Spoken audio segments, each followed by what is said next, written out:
Thanks everyone for joining us. Good afternoon or good evening, wherever you may be. And let's go to the next slide, please. This is me. As Susie said, I am Senior Vice President for Certification Standards and Programs here. I work with our Research and Education Foundation and with the programs in the REF, such as the Scholars Program and our grant program. Let's go to the next slide, please. So the agenda for this evening is the following. We're going to talk a little bit about ABMS organization and program overview. Some people are very familiar with ABMS, others maybe less so. We'll talk about the research priorities for board certification community, both for the ABMS REF and for the co-sponsoring member boards. And then we'll give you an overview of current scholar projects, just so you get a sense as to what those scholars who are in the program now in 25-26 cohort, sort of what they've been working on, talk about eligibility and application timeline, and then we'll have some comments from a couple of the current scholars who are joining us this evening and opportunity to ask questions either to them or to me or Susie or anyone else on the call. So let's go to the next slide, please. So the American Board of Medical Specialties is here to serve the public and the medical profession. You see that in the middle of the text on the left side. And so those are our two main constituents for the ABMS. We're working to improve the quality of healthcare through setting professional standards for lifelong certification in partnership with the member boards.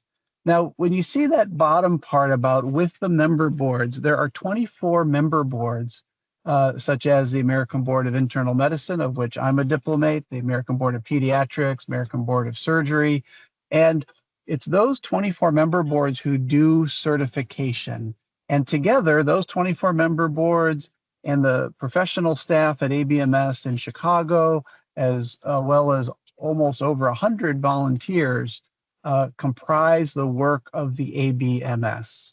On the right-hand side of the slide, you see that we certify, our board certify over 1 million diplomates, physicians and medical specialists in the US in 38 specialties and 89 subspecialties. Next slide, please.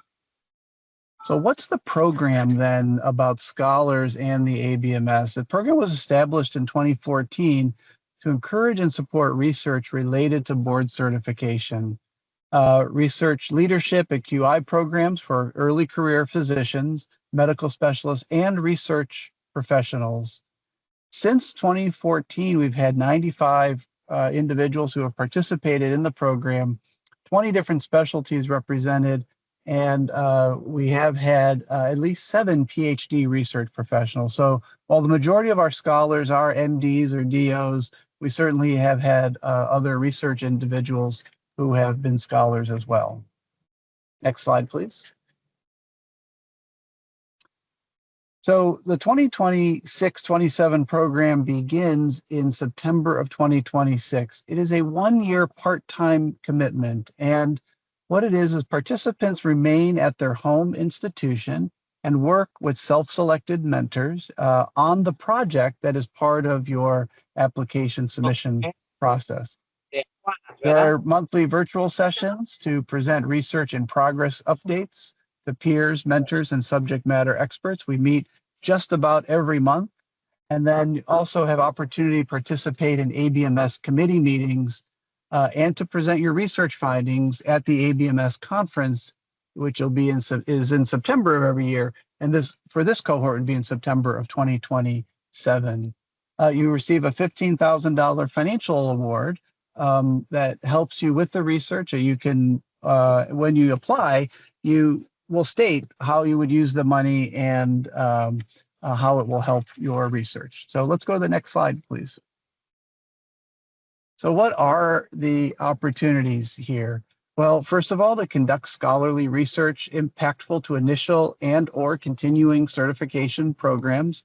That is the work of the member boards of developing that initial certification exam and the continuing certification programs. You have an opportunity to consult with mentors, research and data science subject matter experts. Those are connections that we make for you, and certainly As an applicant, you have your own mentors that will help you with the project, but part of the program is being part of a cohort with many other scholars and to learn from one another. Learn from national thought leaders in medical education, assessment, professionalism, build a professional network and colleagues across the certification community, participate in ABMS committee meetings, and then present your research findings at the conference in 2027. So next slide, please. What are the research priorities for the ABMS? So if you take a look at the website and the application, you'll see these 5 priority areas: diagnostic and clinical reasoning excellence, particularly AI's potential for optimization of these skills and learning quality and performance improvement. Now, I actually want to direct your attention to that bold line that's at the top that I skipped over and I shouldn't have. So each of these research priorities is as they pertain to either initial or continuing certification within a specialty or across specialties. So that's a very important component of the proposal, is that it should refer and reflect back on certification. And you'll see in the examples, when I get to go through the examples of the current scholars, you'll see some examples of how that connection is made. Getting back to our bulleted list, the second bullet here is adoption of competency-based medical education and innovative assessments, particularly board certification assessments of professionalism and competency-based medical education on longitudinal assessment programs and continuing certification. Health and health equity and diversity across continuum of physician professional development, trainee and diplomate engagement and quality and safety activities, and the intersection between a physician's work, technology, and such as the electronic health record, artificial intelligence, and certification. So those 5 main bullets are the important ones for you to think about when you're preparing your application, to say, yeah, it fits in one of these, and it also relates back to either initial or continuing certification. Let's go to the next slide. I'll say a word about our sponsors of the awards. At the very top, you see the sponsors from the ABMS REF Foundation, the Research Education Foundation, as well as from the Betty and Gordon Moore Foundation. We have funding for 2 scholars this year who focus on diagnostic excellence, and that is those 2 scholars from the Gordon and Betty Moore Foundation. And then you see the list of all of the specialty boards: anesthesiology and emergency medicine and ophthalmology and plastic surgery and urology.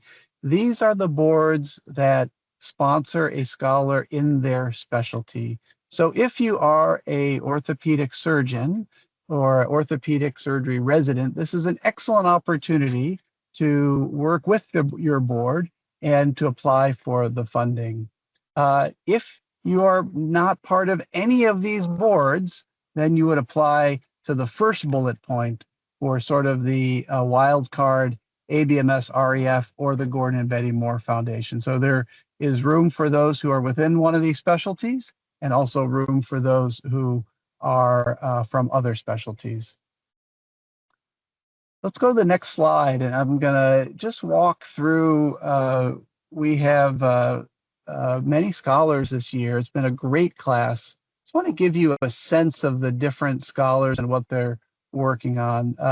Abdullah Al-Sharif is working on board preparation for medical physicists.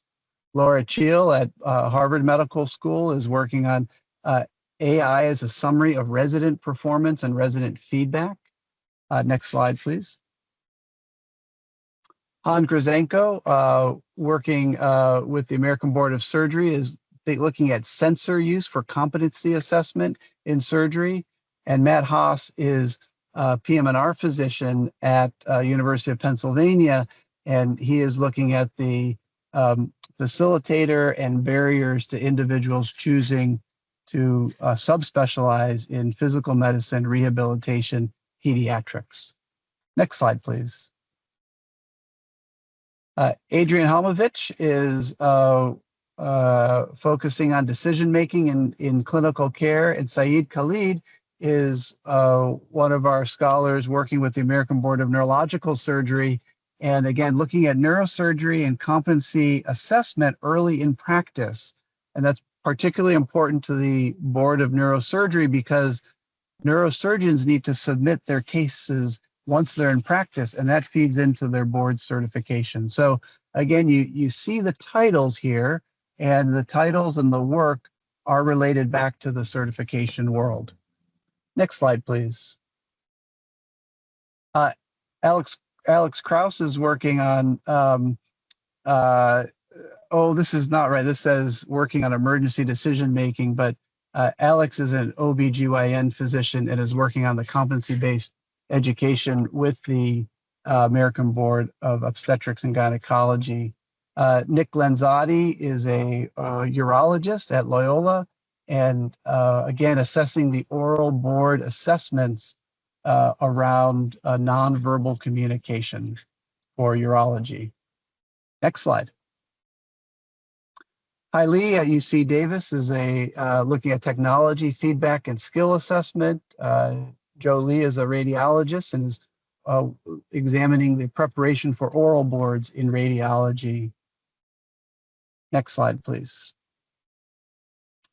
Maria Martinez Laje Alvarez at Harvard is working on virtual sign-out in neuropathology. Again, a competency-based education focused project, as is Samantha Minikowski at University of Virginia, working with allergy, the American Board of Allergy and Immunology, to begin to develop the entrustable professional activities, the EPAs, for that specialty.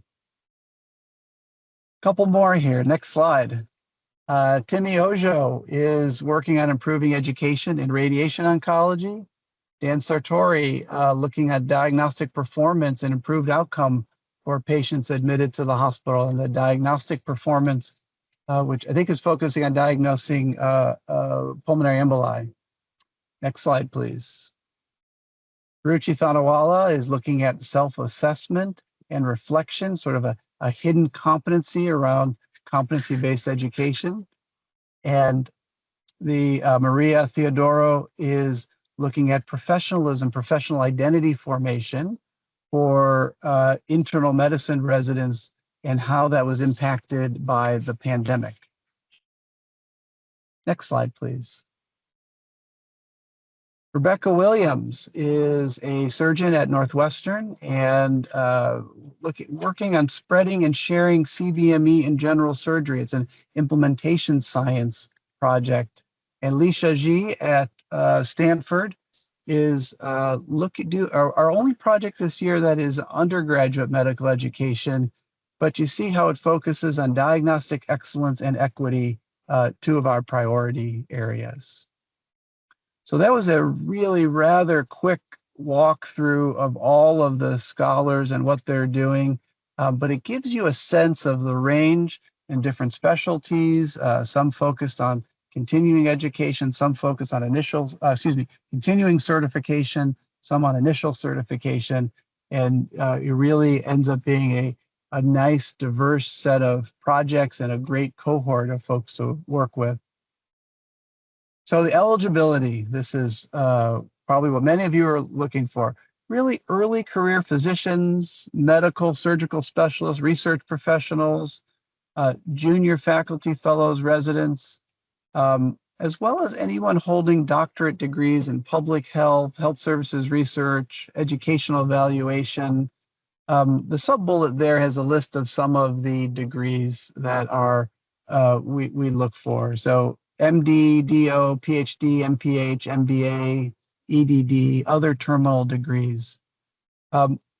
This does mean that if you are a medical student and you don't have a terminal degree, you are not eligible. So this is for those who have advanced a little bit in their career already and who are ready to advance their career more through our Scholars Program. If you are an MD or DO applicant, you must be in or have completed an ACGME accredited training program. And the last bullet point here is that student and trainee visas are not available through the ABMS. Next slide, please. More of the logistics. Application deadline, 11:59 p.m. Central Time, June 22nd, 2026. So it's all about almost 2 full months to put your applications together. Applications are completed on the website. It's all electronic and you enter it into the system. The research projects can be ongoing or launching and may build on existing research at your home institution, something you've worked on already and you want to do a little side project. This type of funding works really well for building out those kind of things. The applications include, here on the bottom of the slide, a project description, including the questions, the plan, budget, expected outcomes, a statement describing interests and goals for participating in the program, 2 letters of recommendation.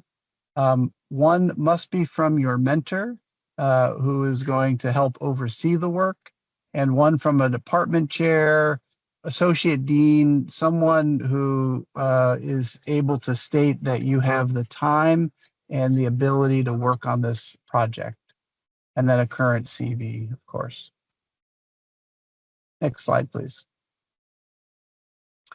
All of the applications are peer reviewed. They're peer reviewed by individuals and professionals at the ABMS Research Education Foundation, as well as research professionals from each of the boards.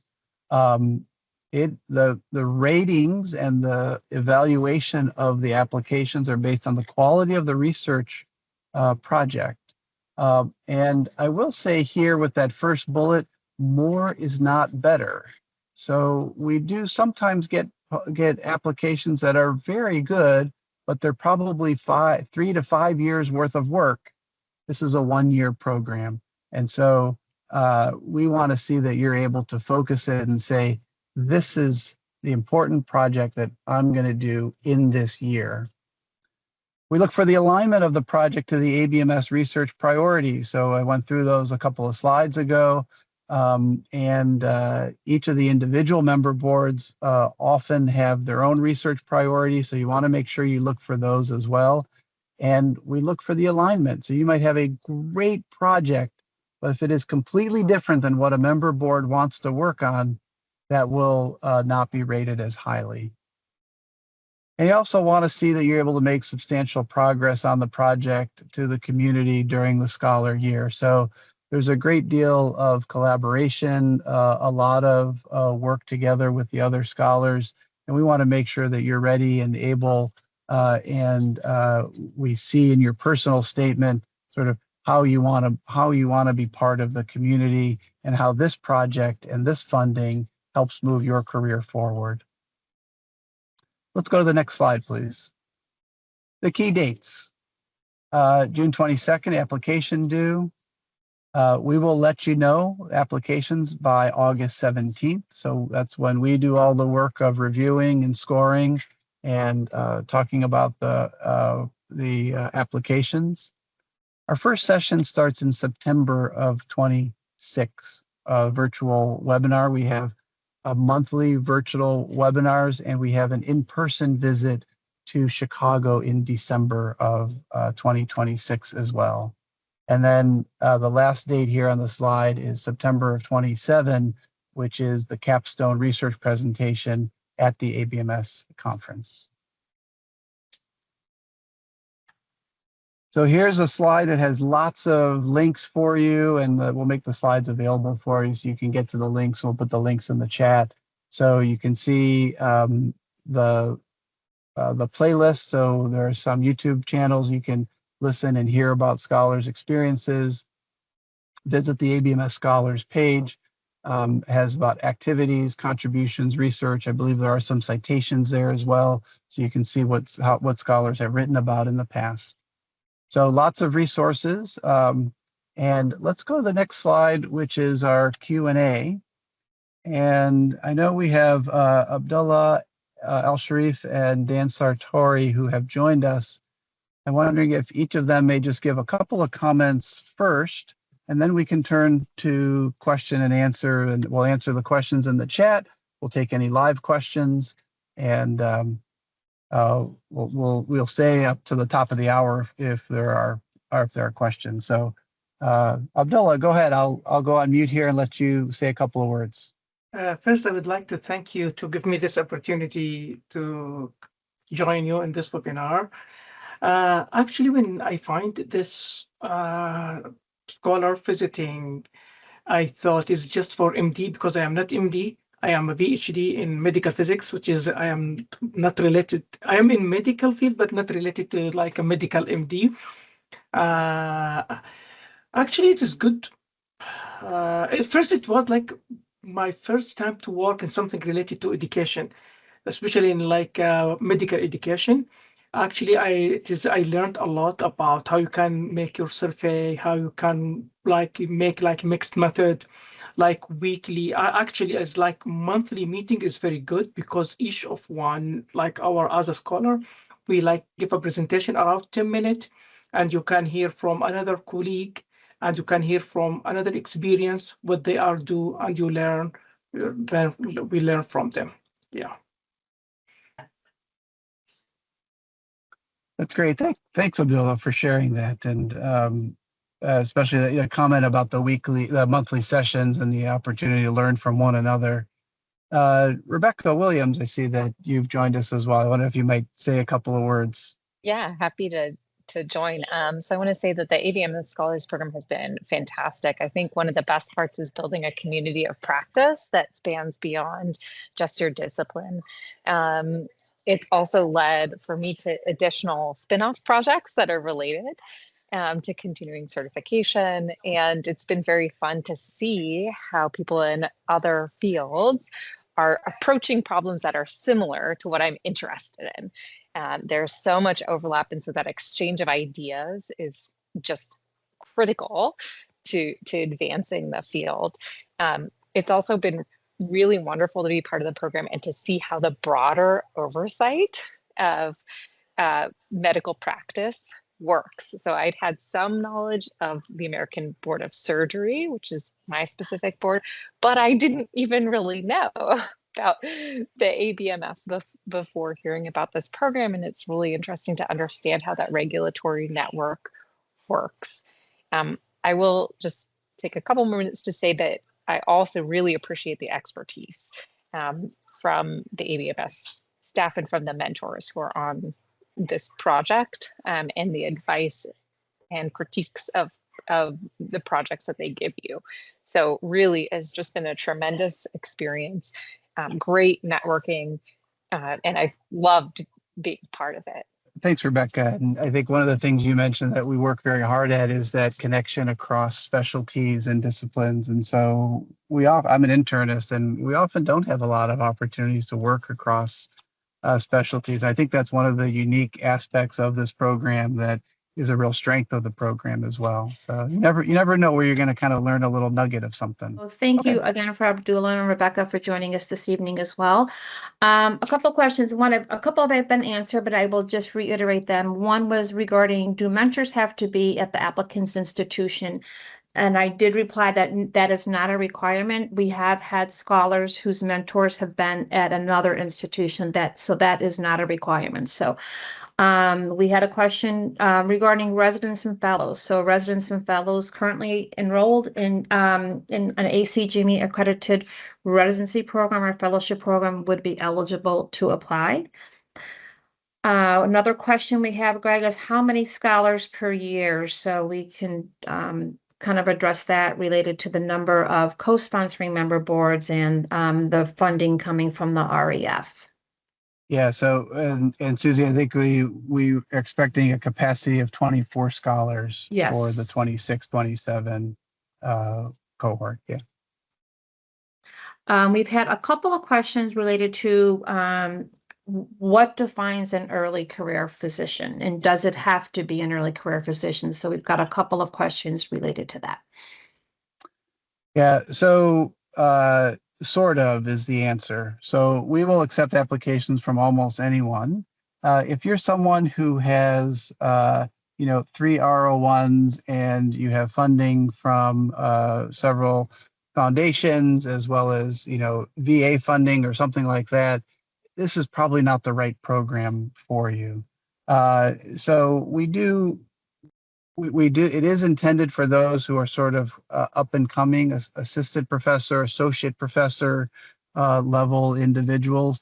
And we often do get a mix of individuals. So of folks like Abdullah who have completed their PhDs, of folks who have may have a couple of dozen publications already. And then we have others who are just starting out in their career. And so as we build the class and sort of look for kind of the individuals and the cohorts, you often end up with a spectrum of experience. But anyone who's kind of on the far end of experience, this is probably not the right program for you. Thanks, Greg, for that. Another question from the chat: are basic and translational research projects a lower priority? Yeah, so basic research is usually not funded by us. So these has to be research related to certification, and often related to education. Translational research could be, but if it's very clinically focused, and it's only about identifying a new clinical pathway or something like that, that is not part of our research priorities. So. Another question in the chat is: I am a medical anthropologist, a PhD, working as research and faculty in a medical school and health system. Suppose that's included in the other relevant disciplines and would be eligible. Yeah, 100%. That would be, yeah, I'd certainly be eligible for the program. Great. Another question: what does the overall curriculum look like? So we don't have a content curriculum. The curriculum that we have is a curriculum where the scholars share their work with one another, project in progress once a month. And so the learning points are whatever come up from that. Learning points that often come up are focused on, we talk a lot about IRBs and ethics reviews, because that's always a challenge no matter which institution you're at. We talk a lot about methodology, combining qualitative, quantitative methodology, but it isn't a curriculum. It comes up as part of talking about the work that the scholars are doing.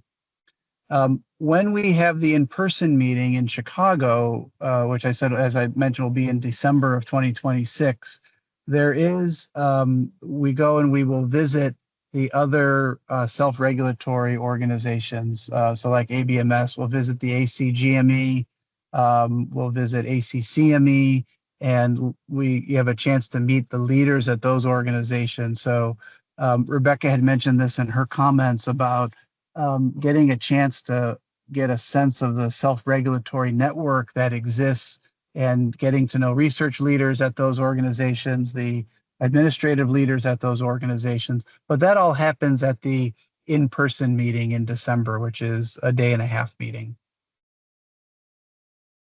Thanks for that, Greg. A couple of comments from folks. I am 10 years out of training, but highly interested in this program. Another comment, it's really great to hear about the scholarly community and getting to reflect, learning together. Thank you for that. Another question we have is, if your research project IRB has been submitted and the project is predicted to start prior to September, would this still be eligible for an application? Most likely, yes, but it certainly depends on what the project is and whether the project aligns with the research, with the priorities that we outlined. And a part two to that same question from one of our participants. Also, if you have already applied for a grant on a much smaller scale, if received, would the project still be eligible for application to the ABMS Scholars Program? Yeah, that's a definite yes. It would be eligible, and we often encourage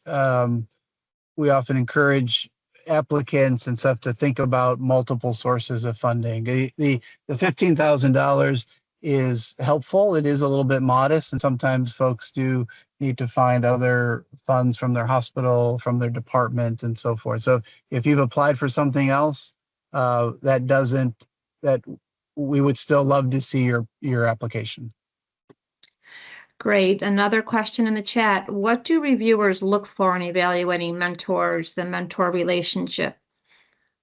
Could they be practitioners could they be practitioners in the area you're studying, or important that they're experienced researchers in that area? Probably more. That's a great question. But probably more than just practitioners, because the mentor is intended to be the person who is helping you oversee the work of the project. And we want them to be successful. We want them to go to completion. And so you do need that research expertise and guidance. Thank you for that. Another question related to the early career component. How is early career defined? Is there a mass number of years in practice? I think we addressed, but.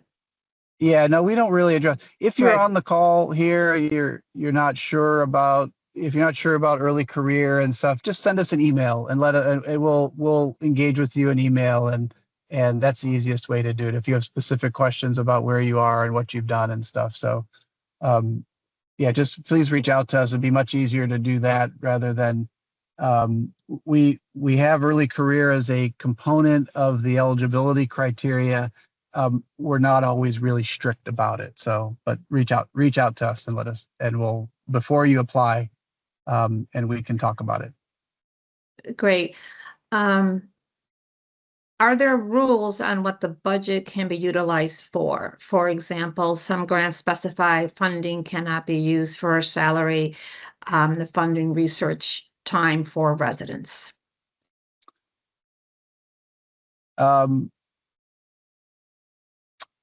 Yeah, Susie, I'm actually going to ask you. I'm blanking on we have a couple of guidelines, but they're not terribly strict. Yeah.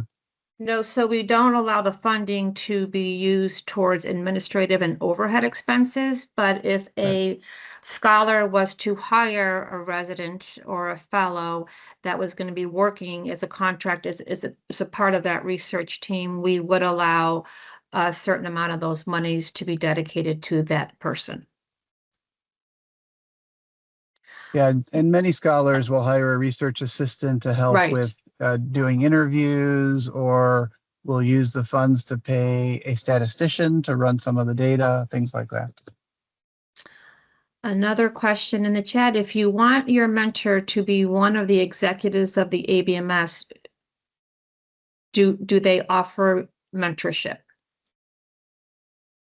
Well, it depends on whether the person at ABMS has the expertise to be your mentor. So just having someone who's at ABMS doesn't really matter if it's not someone who has the expertise and the time and the relationship to mentor you through a project. Does it have to be an individual application, or can it be several people in one educational program? It really is an individual application. Another question: is a strong research background a plus for application? It can be, but it's also, this is intended for individuals who may be building their research portfolio and building their research skills. We've had scholars who have done, maybe have done some survey research or something, and then they're learning how to do qualitative research through the project. And so, as many of you, as you're aware, sort of research as a word isn't one thing. There are so many methodologies and so many ways it can be used that we encourage sort of you using, what we look for is asking a good question and proposing the right methodology to answer that question. And some skill in that is helpful, but also having a mentor who's going to help you learn how to apply methods is also perfectly acceptable. A question for David Chin is how to connect with the member board if an applicant would want to make a connection with one of the co-sponsoring member boards. Susie, I'll let you answer that one. Right. I feel like if applicants are looking to make a connection, you can reach out directly to me and we can try to help facilitate that the best that we can. We can't guarantee that. And largely it will depend upon the alignment of the applicant's research project with the research priorities of any given co-sponsoring member board.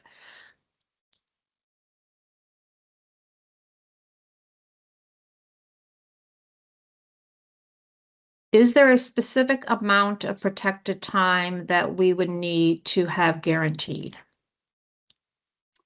No, that is up to you as an applicant and depends on your project and depends on the funding, depends on, if you look at the application, there are 2 letters of recommendation that are required. One is from your mentor. The other is from your chair or your division chief or your senior associate dean or someone who will state that you have the time to work on this. The $15,000 is not enough to buy significant protected time for this kind of work. And so part one of the letters is a confirmation from your whoever your supervisor administrator is, stating that you will have the time and ability to work on this. Great. Another question I'm happy to address is which attachments are applicants required to attach? And does an industry company work? So I can talk to the actual application process in terms of the attachments would include a complete CV, the 2 letters of recommendation that Dr. Ogwens has already mentioned. We do ask if an IRB has been approved, that we have that document, and that's another attachment. And oftentimes applicants will attach depending upon their publication work. So those are the main areas in terms of the attachment. It's the person who asked then about the industry component. If that person can come off mute and explain a little bit more about that, maybe we could answer that appropriately. Yeah, a little bit more information about that question would be helpful. While we're waiting for that person to come off and make that explanation, a couple more questions.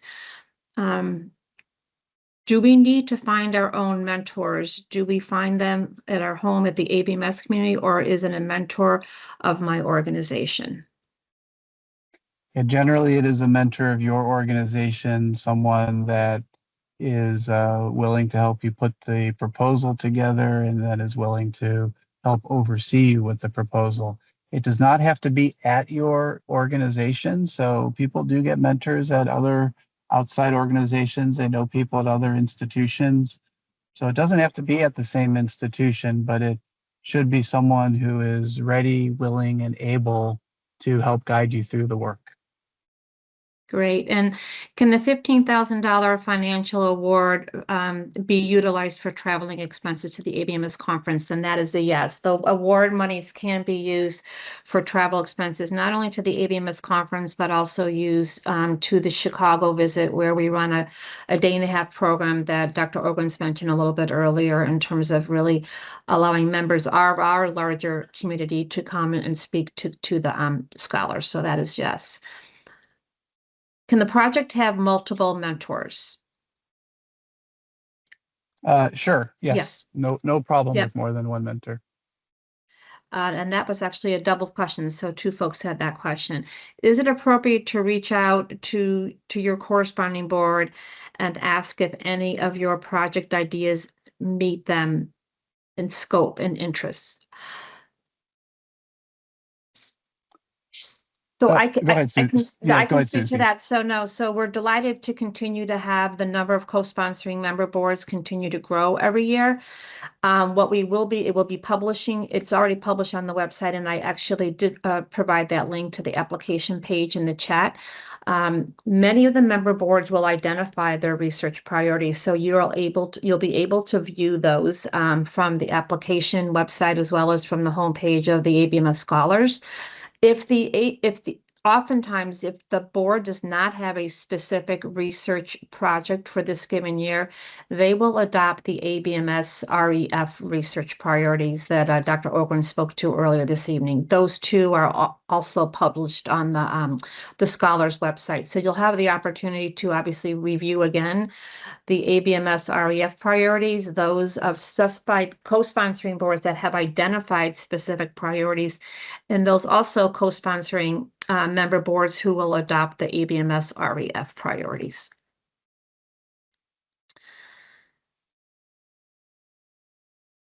And I think that's what we have right now, Greg, in the chat. And let's see if Dan has been able to join us, or one of our current scholars from our cohort for 25-26. Hey everybody, I'm on. Can you hear me and see me? Yes, thanks Dan for joining us. No problem, Susie.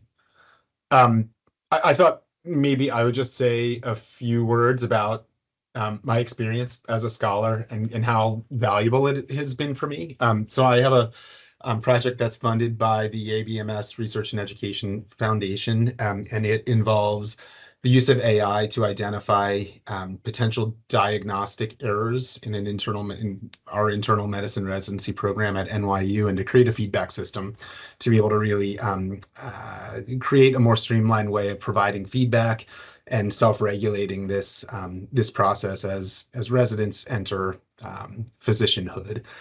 So, for me, what's been really valuable is not just the project itself, but really being in this community of other scholars.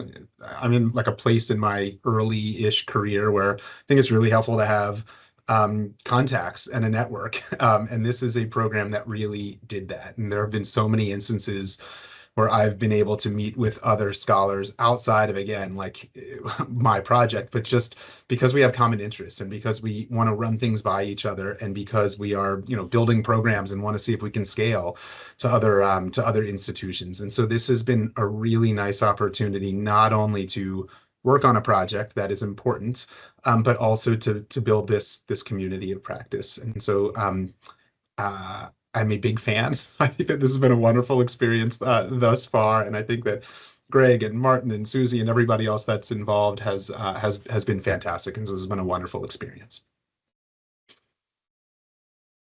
Thanks, Dan. I appreciate that. And then we'll open up. And I've got one more question here in the chat, and then we can open up to folks if they have any additional questions that they'd like to ask our scholars. One additional question: are projects that evaluate the impact of training of interest or less interest in studying relationships between certain issues in practice? And that person, please come off mic if you want to elaborate on that question. We'd love to hear more about that question. Thank you. I was just wondering, I was looking at the existing projects you've funded and wondering if this is or isn't a place to, if you've built a new communications training for a certain specialty, is this a place to evaluate the impact of those kinds of things, or more to study some dynamic that's already happening in the clinic, if that makes sense? Like program, if you've introduced a new education program, is this a place to evaluate it, or that's less of interest? I think that's a great question. I think this would be a place to evaluate something like that, particularly as it relates to communication skills, professionalism, as you think about the 6 general competencies for ACGME and ABM that are also ABMS 6 general competencies. So if it's just the evaluation of an educational module, those are often rated less well, just because we're looking for a little bit more than that. So actually, Dan Sartori's example was really helpful about diagnostic excellence and how that relates to the transition and building reflective practice and data feedback into residents and then into practicing physicians and how that works. So that's it's more than just a data feedback project. It's really also a professional growth project as well. So your example of a communication module or skill, yes, this would be a place to do that for your specialty. perhaps there's a way to connect it to board certification and initial board certification or continuing board certification.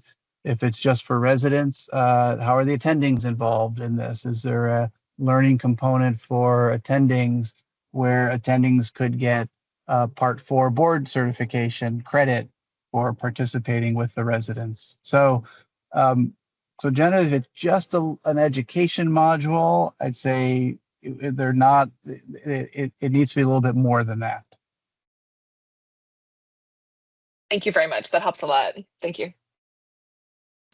There's another question related to the virtual meetings throughout the scholar year. Do they take place during the workday? And I'm happy to address this. Is there flexibility? So we do run the virtual scholar sessions on Tuesday evenings. They will be scheduled once a month. With the anticipated large class that we will have, the 26-27 cohort, we will be alternating between evening sessions, depending upon where you are, of either 90-minute sessions or 2-hour sessions. And that's to accommodate all of the scholars having opportunities to provide an overview of the presentation to their cohort, allowing their colleagues that they're in their given cohort to ask questions, to challenge them. The research mentors are invited and are very engaged in this, and potentially member board executives who are sponsoring one or more scholars will join us for that evening. And so those will be on Tuesday evening. That has been set in place. So there's not flexibility in terms of doing, quote, maybe another night. So Tuesday evenings from 5 to 6:30 primarily, or 5 to 7. And I'm happy to answer any more questions. I'll drop my email in the chat just so everyone has it. Dan, there were a couple of questions if people could reach out to you. So I'll go ahead and put my email in the chat. Feel free to reach out to me, and if appropriate, I'll connect you with Dan if you have additional questions following the webinar. Thanks, Susie. And I will also reiterate that please reach out and ask us questions. So if you're not sure about something, rather than go through all the effort to put an application together, just ask us for some guidance up front. And we have found that leads to better applications, and also can help you if your application it doesn't quite fit with what we're looking for. That can also save you a great deal of time. So just reach out. We're happy to help and have an email conversation. No, absolutely. I'm happy to help in any way in terms of making those connections or validating what you're thinking in terms of eligibility criteria or other potential connections that could potentially be made with any one of the co-sponsoring member boards. Greg, that is what we have in the chat right now. That sounds great. Thank you all for joining us. We had a record number of registrants and attendees this year, which is excellent. And we'll be looking forward to receiving many applications from any of you. So. Yes, and before we leave, everyone, yes, this recording will be shared with all of you, as well as those that weren't able to join us but had registered for it. So look for that. That will be distributed through our website, and more information to come in the next day or two on that. So you will have all that information at your fingertips. I also encourage you to really look at the link that I shared earlier this evening on the application page. It's really insightful and helpful, intuitive to look again and reviewing the research priorities that Dr. Orgwins had shared, and then also reviewing any of the additional research priorities that have been identified for any one of those co-sponsoring member boards.